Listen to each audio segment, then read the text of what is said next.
The morning broke quiet over the Wyoming plains, the kind of quiet that made a man feel the world was holding its breath. Calder Rourke stepped out his barn with a slow, heavy stride, his boots pressing into frost-stiff grass. At 35, he carried the kind of broad, silent strength that made even the wind seem to move around him instead of through him. The scars on his jaw and the stiffness in his left shoulder spoke of years he did not discuss. The years before he built this ranch on a stretch of land far from towns, far from people, far from the noise of anything that wasn't wind or cattle. He swept his gaze over the paddock, expecting nothing more than another long day of hard work. But something felt off. The air tasted strange, too still, too watchful. Cal paused, letting the moment settle. The sky was pale, open, endless. A hawk circled in the distance. Nothing unusual there. Yet a tightness formed in Cal's chest, the same feeling that used to crawl over him when danger crept close during the war. Then he saw them. 2 children stood at the far fence line, small silhouettes against a rising sun. A girl around 11, hair tangled and dark, dress torn at the hem, and a boy of 7 clinging to her side, shaking like he'd been abandoned in winter. They didn't belong here. No one came this far out without a reason. Cal froze, not wanting to spook them. "You 2 lost?" he called, his voice deep but even. The girl stepped forward, chin quivering but eyes sharp with the kind of bravery that shouldn't have belonged to someone so young. "Mister," she swallowed hard, "my mom is sick and they want to hurt us." Cal's breath caught, not because of her words, but because neither child looked like they had the strength left to lie. The boy's eyes were wide with the kind of fear Cal recognized too well. Fear of men, fear of cruelty, fear of the world closing in. Cal lowered his stance, palms open. "Come closer," he said. "No one here is going to harm you." The girl hesitated, then nodded. They walked slowly, step by step, as though every inch of ground might swallow them whole. When they reached him, Cal saw dirt streaked across their cheeks. The boy's lips split. The girl's hand scraped raw. Someone had chased him hard. "What's your name?" Cal asked. "Eva," she said. "He's Thomas." Cal nodded once. "Where's your ma?" Eva pointed toward a dry creek bed. "She's too weak to walk. Please help her." Cal didn't move at first. He'd chosen this life for solitude, for quiet, for distance from other people's needs. Yet here stood 2 children shaking in the cold, asking him for the one thing he'd sworn not to give anyone again, protection. But he couldn't turn them away. "Show me." They led him across brittle grass and through a thicket where the branches bowed low. Beneath a torn blanket lay a woman in her early 30s, skin pale with fever, breathing ragged, dress stained with dried blood at the shoulder. Cal knelt beside her, fingers brushing gently across the wound. A bullet graze. She'd been running and bleeding. The woman stirred weakly. "Kids, where?" "They're right here," Cal said. "You're safe for now." No lie had ever been more fragile. He carried her carefully, her limp form warm with fever. Eva walked beside him, guarding every step. Thomas followed close behind, flinching at every gust of wind. Back inside the ranch house, Cal laid the woman on his bed, the only place warm enough to help her fight the fever. The room smelled of pinewood smoke, leather, and the faint scent of saddle oil. Eva stood near the stove, wringing her hands. "They shot at us," she whispered. "They said they'd kill her. Kill us too." Cal met her eyes. "Why?" Eva swallowed hard. "Because she saw them kill a man.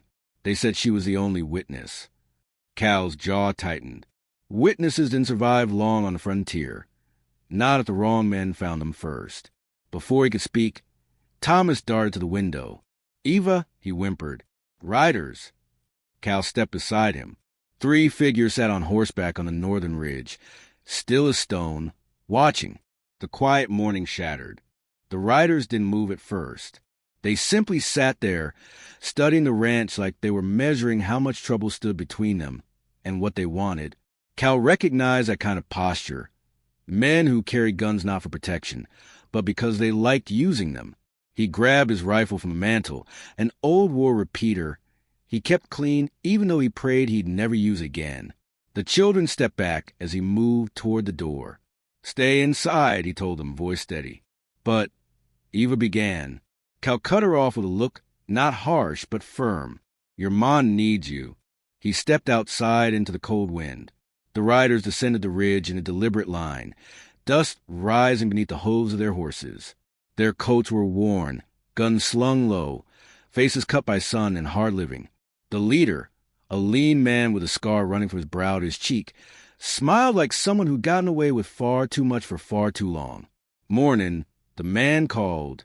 We're looking for a woman and her two young. Is passed through here not long ago. His smile widened. Seen him? Cal didn't answer. Silence settled thick between them. The second man spat in the dirt. Heard the giant rancher kept to himself, he drawled. Didn't figure he'd be brave or stupid enough to hide fugitives. Cal lifted the rifle, not pointing it, but making the message clear. Turn around, he said. Ain't no one here wants trouble. The leader chuckled, scratching his jaw. Oh, but see, trouble's already on your porch, friend. He leaned forward in his saddle. Bring out the woman. We'll take her and leave you be. No. A single word, firm as an iron gate. The leader's smile faded. You got one chance, he warned. Cal didn't blink. Ride away. The third rider, young and twitchy, lifted his gun halfway. Maybe we ought to teach him what happens when... A shot cracked the air. Dust sprayed near Cal's boot where the bullet hit. Thomas screamed behind the window. Cal didn't move, not even a flinch. He simply stared at them, steady as a stone man carved from a mountain. The leader exhaled sharply. We'll be back, he said, with more men. Ain't a soul on this land gonna hide them from us. They turned their horses and rode off, disappearing over the ridge. Cal stepped back inside, bars sliding across the door with a heavy thud. Eva rushed to him, breath shaking. Are they gone? She whispered. For now, Cal said. The woman on the bed stirred, breathing in a shallow gasp. Cal checked her temperature, hotter than before. Her pulse fluttered weakly. She needed rest, water, maybe more time than she had left. They couldn't move her far without risking her life. He sat beside her, wiping sweat from her brow. She blinked up at him, eyes clouded with fever. My children, she murmured. They're safe, Cal said. I'll keep 'em that way. She tried to speak again, but slipped into unconsciousness before the words formed. Eva sat beside her mother, small hand resting on hers. Thomas curled beside the stove, shaking despite the warmth. Cal looked at them, these strangers who had brought danger straight to his front door, and felt something shift inside him, a responsibility he hadn't asked for, a weight he hadn't expected to carry again. But he didn't turn from it. Some men ran from trouble. Cal Rourke met it. Night crept across the plains like a slow, dark tide. Cal lit a single lantern and moved through the house, checking every window and fortifying every latch. Eva watched him closely, fear tightening her small features. Will they come tonight? She asked. Maybe, Cal said. Men like that don't sleep easy. Thomas crawled under the blanket near the stove, clutching his knees. The boy's eyes darted from window to window. You're going to stop them, right? Cal crouched beside him. I'll do everything I can, he said. But you two need to rest. Your ma needs strength from you, not fear. Eva settled beside her brother, wrapping an arm around him. The lantern cast a warm glow over them, painting their tired faces gold. As they drifted into uneasy sleep, Cal took the chair beside the door, rifle across his lap, gaze fixed on the dark horizon. The wind rattled the shutters, carrying the distant cry of coyotes across the plains. But beneath the natural sounds of the wild, Cal sensed something unnatural, something coming. Hours crawled by. The fire burned low. Cal's eyes stayed open. He wasn't afraid of dying. He'd outlived enough men to know death was never far. But he feared failing these children, failing the mother who lay fighting for breath, failing the one moment where he was needed most. When dawn finally broke, cold and pale, Cal stood and stretched his tired muscles. Outside, the land looked deceptively peaceful, untouched by the violence simmering beyond the hills. He looked at the children asleep by the fire, then at their mother, then at the rifle resting by the door. He had made his choice. and trouble was coming back for him. But this time, he wouldn't be meeting it alone. The wind carried the scent of dust and gun oil across the plains long before the riders returned. Cal Rourke felt it before he saw anything. Felt it in the shift of the morning quiet, in the way the horses in his corral stamped nervously, in the heavy stillness that often came right before violence. He hadn't slept more than a handful of minutes, spending most of the night in that old chair with a rifle across his knees. But it wasn't weariness that pressed down on him now. It was a certainty that trouble had chosen this day to come in full. Eva stirred first, rubbing her eyes with a weary hand. Her brother hadn't moved yet. Thomas slept curled tight as a frightened pup, breath shallow. On the bed, their mother remained barely conscious, her fever broken only by temporary lulls that left her too weak to lift her head. Eva stood beside Cal quietly. "They'll come again, won't they?" "Yes," Cal said without turning. "And this time they'll come ready." She didn't flinch. That quiet bravery of hers, too old for her small frame, made Cal's jaw tighten. Kids weren't supposed to know this kind of fear or this kind of strength. Cal stepped outside, scanning the hills in a slow, deliberate sweep. Nothing moved except the wind stirring thin curls of dust. But every instinct he had screamed that the riders were close. He walked to the barn and checked his horses. Apollo, the bay stallion, freshly watered but restless, and Ella, the smaller mare with calm eye that most men overlooked. He ran a hand along Apollo's flank, soothing him. "They'll try to come fast," he murmured, "and I'll need you steady when they do." When he stepped back onto the porch, Eva was there waiting with a tin cup of water. Do you always live alone like this?" Cal accepted the cup. "Most days." "But why?" He didn't answer right away. He rarely spoke about the past, the war, the losses, the reason he'd built his life far from the reach of anyone else's trouble. But this girl looked at him with eyes too old, too knowing, and he found himself speaking quietly. Because sometimes a man loses enough to make him fear losing anything else. Eva's brow furrowed. "But you helped us." "That's different." "How?" Cal looked toward the ridge. "Because you didn't choose your trouble." Eva was silent for a long time. "Neither did Ma." Cal nodded. "I know." The sun crept higher, warming the frost into thin threads of steam rising from the ground. Thomas finally woke, rubbing sleep from his eyes as he limped to his mother's side. She stirred, breath weak but clearer than before. "Where are we?" she murmured. "My ranch," Cal said softly. "You're safe here." Name's Calder Rourke. Her gaze drifted toward him, heavy with exhaustion. "I'm Lydia." Cal nodded once. "Your kids told me what happened. You need time to heal. I'll buy you that time." Lydia blinked slowly, tears pooling. "You're risking yourself for strangers." "It's not the first time." Eva stood beside her mother and held her hand gently. Lydia squeezed back with what little strength she had. Thomas curled into her other side, trembling. Cal stepped away to give them space, though he felt strangely tethered to the scene behind him. A family clinging together under his roof, a sight he hadn't expected to see ever again. He didn't let himself linger on it. He walked outside again, scanning the far hills. This time he saw movement. Dust. Horses. 6 riders approaching from the north. The group had doubled. Trouble hadn't just returned. It had multiplied. Cal stepped back inside. "They're coming." Eva froze. Thomas whimpered. Lydia tried to sit up, but couldn't. Cal's voice lowered, firm and carved from iron. "I'll deal with them. But you 3 stay inside, no matter what happens. Understand?" Eva nodded slowly. Thomas buried his face in Lydia's shoulder. Lydia looked at Cal with something like fear and gratitude woven together. Then Cal stepped onto the porch and shut the door behind him. The riders descended from the ridge with a confidence Cal didn't like. 6 men, each built hard, each armed heavy.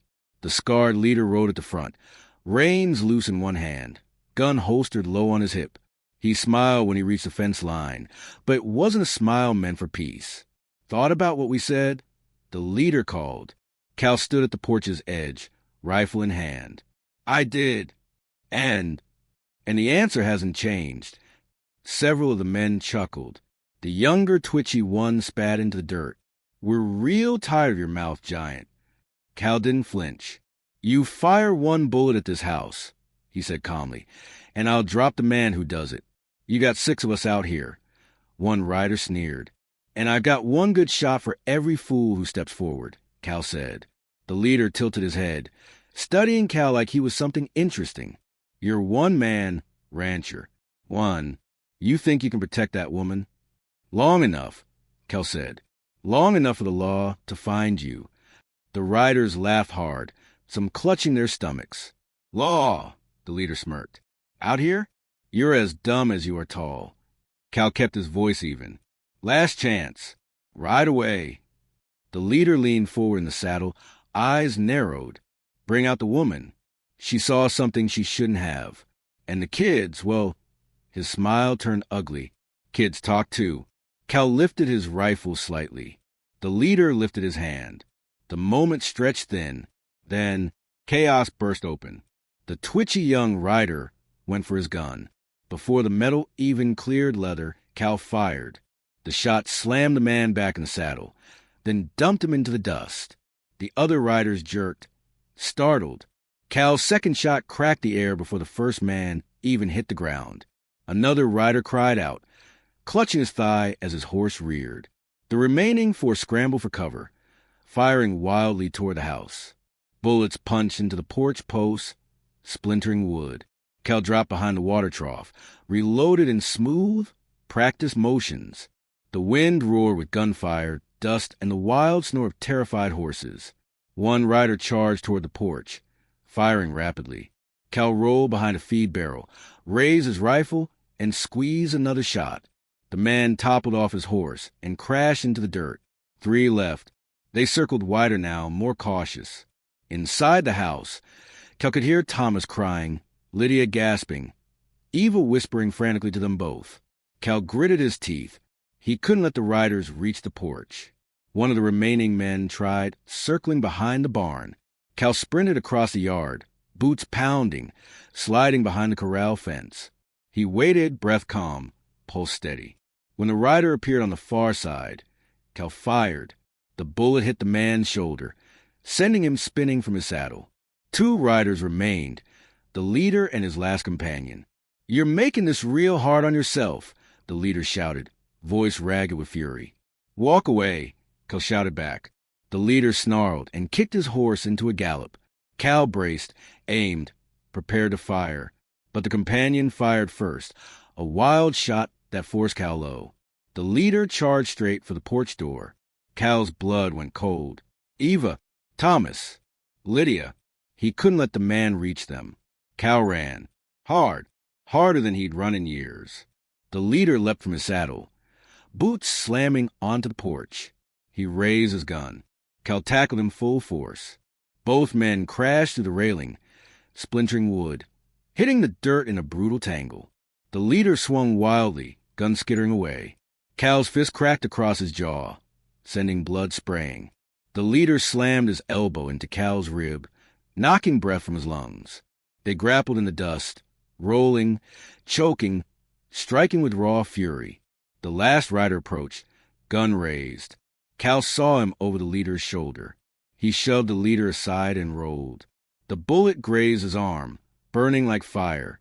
Cal roared, surged to his feet, and slammed into the last rider, pulling him from his horse and knocking the gun from his grip.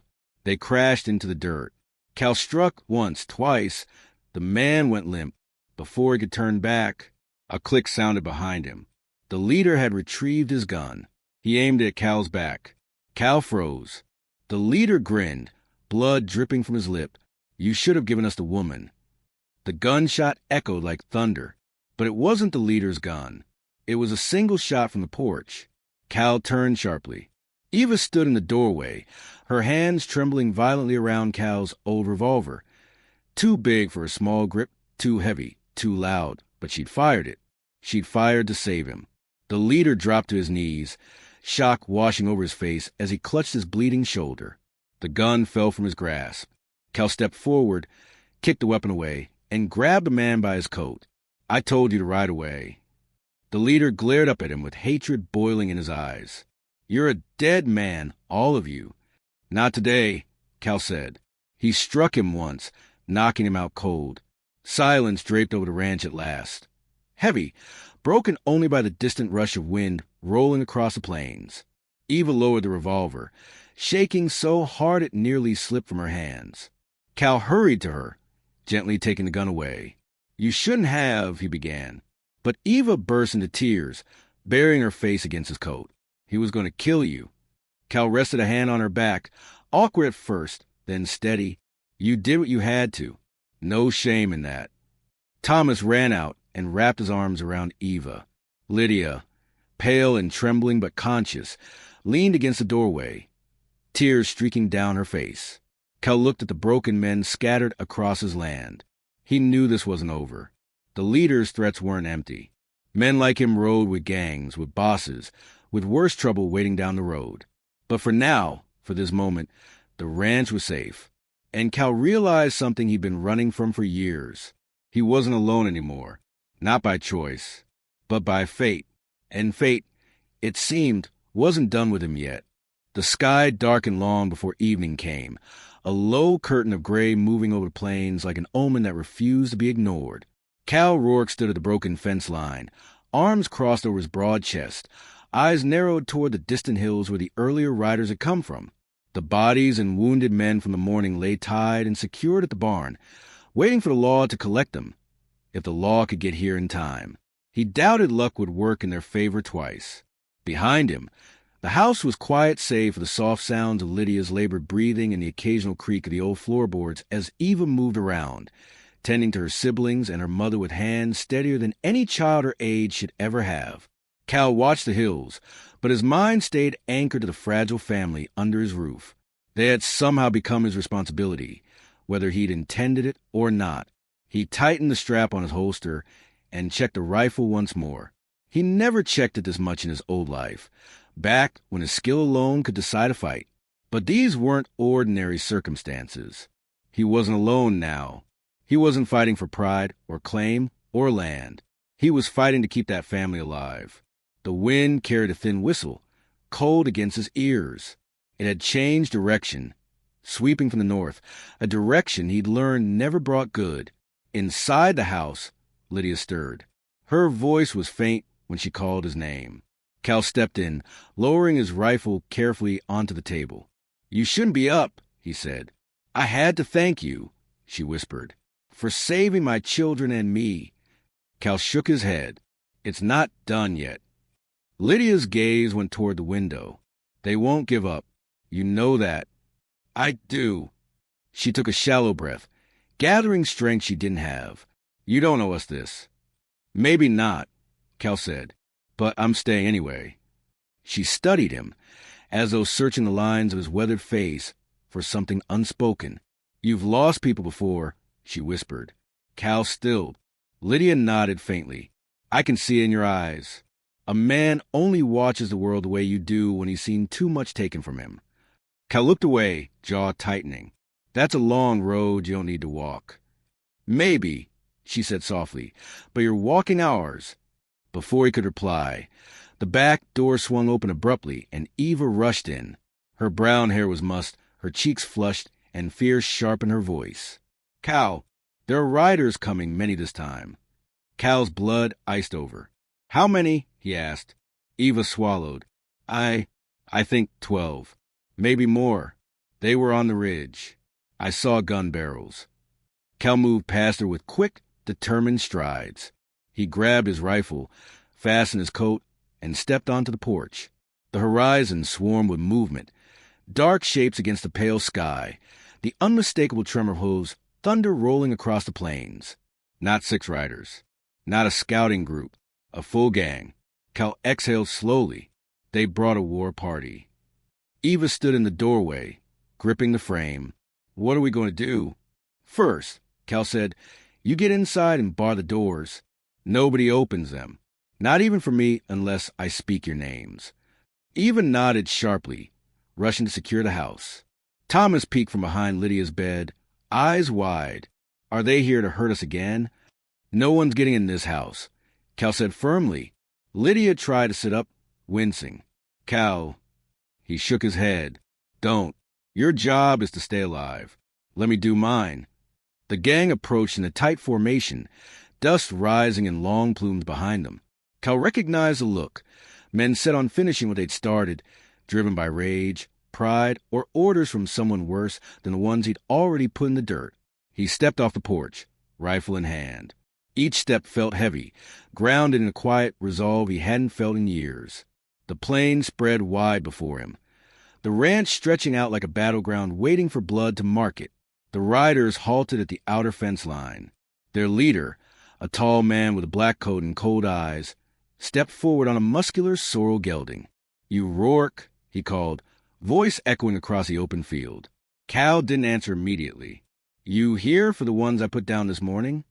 The leader smirked. "We're here to collect what belongs to our boss. The woman, the brats, and the man who thought he could stand in our way." Cal leveled his rifle. "You're leaving empty-handed." Laughter rippled across the line of riders. "Men like you break easy," the leader said. "Men like me don't break," Cal replied. "They bury." The leader's smile died. His hand lifted. Riders reached for their guns. Cal fired first. The shot cracked like lightning. Chaos erupted. Gunfire came in rapid, punishing bursts. Cal dug behind the water trough as bullets tore through the posts and smashed into the dirt beside him. Horses reared, men shouted. The plains thundered with violence as riders charged in a sweeping arc meant to trap him from both sides. Cal rolled and fired, dropping one rider from the saddle. He moved with the precision of a man who had lived through battlefields far crueler than this. Quick breath, steady hand, deadly aim. But even skill had limits, and 12 guns against one wasn't a fair fight by any measure of the frontier. The riders split into 2 flanks. One drove forward toward the house. The other circled wide, trying to cut off Cal's cover. He sprinted toward the barn, boots pounding, bullets hissing past, so close they tugged at his coat. He ducked inside just as rounds punched holes through the wall behind him. Horses panicked in their stalls, whinnying fiercely. Cal grabbed the reins of his stallion Apollo, calming him with one firm hand. "Easy, boy. I need you steady." He swung onto Apollo's back, kicked the barn doors open, and burst into the yard with force that startled the attacking flank. Riders twisted in shock as Cal thundered through them, rifle cracking, his free hand steering Apollo with practiced mastery. He downed 2 in quick succession, their bodies tumbling to the dirt. The gang recoiled, scattering. The leader cursed, calling for them to regroup, but Cal rode through them like a storm that refused to break. In the house, Eva watched through a crack in the window, heart hammering. Thomas clung to her arm, and Lydia whispered desperate prayers between shallow breaths. Every gunshot made the children flinch. "Is he winning?" Thomas asked. Eva swallowed. "He's fighting." Outside, Cal swung Apollo sharply and took cover behind the grain shed. The leader's riders had regrouped, forming a tighter circle. The leader raised his rifle. "Rourke, last chance. Give us the woman, or we burn this ranch to the ground." Cal yelled back, "You take 1 step toward that house, and you die where you stand." The leader clicked his tongue and nodded to his men. "Fire." A lantern flew through the air and smashed against the side of the barn, flames erupting in an instant. Cal's gut twisted. The fire spread fast, licking up dry boards fed by the cold wind. He fired at the man who'd thrown it, dropping him, but the flames were already devouring the building. He had no time to save it. He had only time to end this.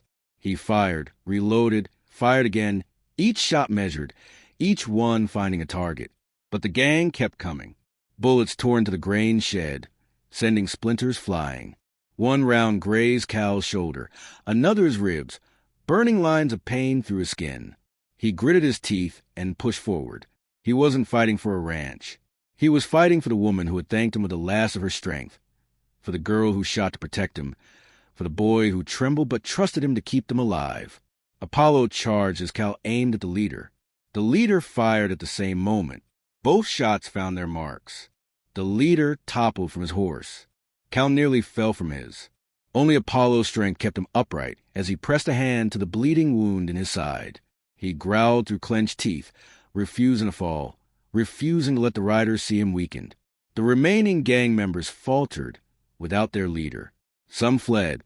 Others fired one last panic round before turning tail. Cal forced Apollo forward, firing until his rifle emptied. Riders disappeared across the plains, swallowed by distance and cowardice. Silence returned. Only the crackle of the burning barn remained. Cal dismounted slowly, legs shaking. He staggered but didn't fall. Apollo pressed his head lightly to Cal's arm, sensing the pain, offering what comfort a loyal horse could. Cal walked toward the house. Eva threw open the door and ran to him. Cal, he knelt, not from choice, but because his legs finally gave out. Eva caught his shoulders, tears blurring her eyes. "You're hurt." "I'm fine," he said through ragged breath. "Just tired." Lydia struggled to sit up inside, her voice hoarse. "Called her Rourke, you stubborn, impossible man." Thomas clung to his arm, face buried against him. Cal breathed deep, letting the presence of all three settle his shaking bones. The barn burned behind him, throwing long shadows across the yard. But for the first time that day, he didn't feel the weight of being alone. He had protected them. He had survived. But he also knew this wasn't over. Someone had sent those riders. Someone would come looking for the ones who didn't return. Cal pulled Eva close, steadying his voice. "We don't stay here. Not now. They'll come again and stronger." Eva nodded, wiping tears. "Then where do we go?" Cal looked toward the horizon, the fading light casting red-gold streaks across the plains. "Someplace they won't expect. Someplace I know." Lydia's voice strengthened enough for one final question. "And what happens when they find us?" Cal rose slowly, pain burning through him but resolve burning hotter. "Then we finish it." Inside the house, wind rattled the windows, and outside, the flames of the barn began to die, leaving behind dark smoke that twisted upward like a warning to whatever force still hunted them.